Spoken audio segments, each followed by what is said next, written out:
ये नज़ारा दिखाने के बाद हम लोग अपनी स्कूटी लेके चलते हैं मेरे दोस्त के घर। ठीक दिख रहा हूँ ना? ये चेक कर लो। Welcome to my blog guys. हम लोग आए थे मैन पार्क घूमने और पीछे देख रहे होंगे। तो ये रहा सनसेट, देख सकते हैं बहुत ही प्यारा नज़ारा है। मैन पार्क पहुंचने से पहले आपको इन वादियों से होकर गुजरना पड़ेगा, जहां पे सिर्फ सुकून ही सुकून है। ये नज़ारा दिखाने के बाद हम लोग अपनी स्कूटी लेके चलते हैं मेरे दोस्त के घर जो मैन पार्क में है, और जो रात है वो हम लोग यहीं पे स्टे करने वाले हैं आज। The next morning. गाइस तो मैं उठ गया हूँ अभी, और हम अभी छत्तीसगढ़ के शिमला में। सुबह के बज रहे हैं 6:30, और ऐसा नज़ारा आपको मैन पार्क के अलावा कहीं पे देखने नहीं मिलेगा। आप ये चेक करिए।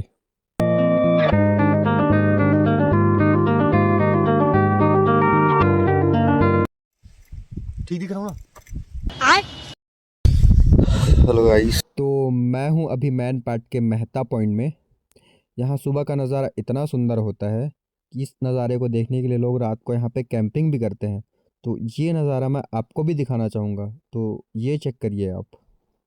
ऐसा प्यारा नज़ारा आपको और कहीं दिखने नहीं मिलेगा। तो आप भी जल्दी से प्लान बनाइए और मैन पार्क आइए।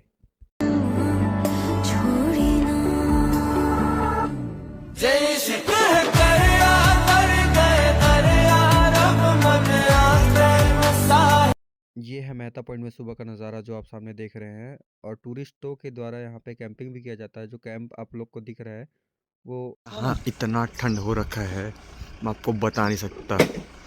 अभी मेहता पॉइंट से अभी है अपन मेहता पॉइंट में। मेरा दोस्त सूरज माझी ये आपको बताएगा कि यहाँ पे कितना ठंडी है। अब्बा जो थे हमारे वो फ्रिज खोल के चले गए थे तो ठंडी बढ़ गई। हाथ जम जा रहा है भाई।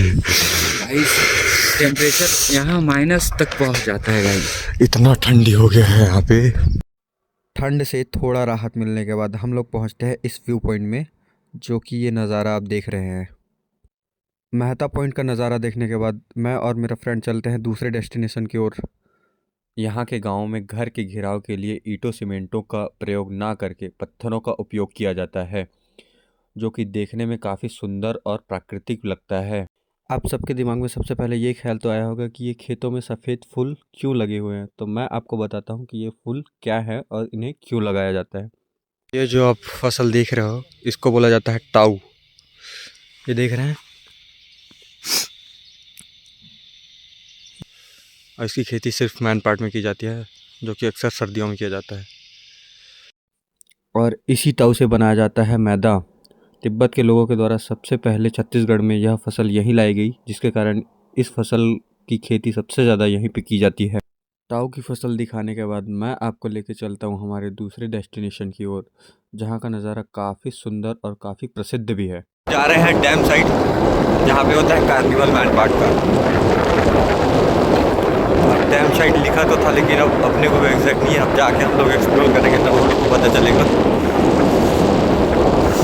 तब तक के लिए बने रहिए। A few moments later. छोटे से रास्ते के बाद आपको मिलने वाला है बहुत ही अच्छा व्यू और शानदार फोटो और वीडियोस। गाइस ये चेक कर लो। क्यों नहीं कर रहे हो? करो। अच्छा बेटे टिकटॉक ये हो। इतना शानदार व्यू। तुझे जन्नत दिखाऊं, तुझे जन्नत दिखाऊं। नज़ारा ही नज़ारा है। देख सकते हैं आप नज़ारे। आप ये देखिए, बहुत ही सुंदर और शानदार, जो कि बहुत ही प्यारा लग रहा है। और यहाँ पे सूरज की जो किरणें हैं वही बहुत ही प्यारी और एकदम सुंदर लग रही हैं।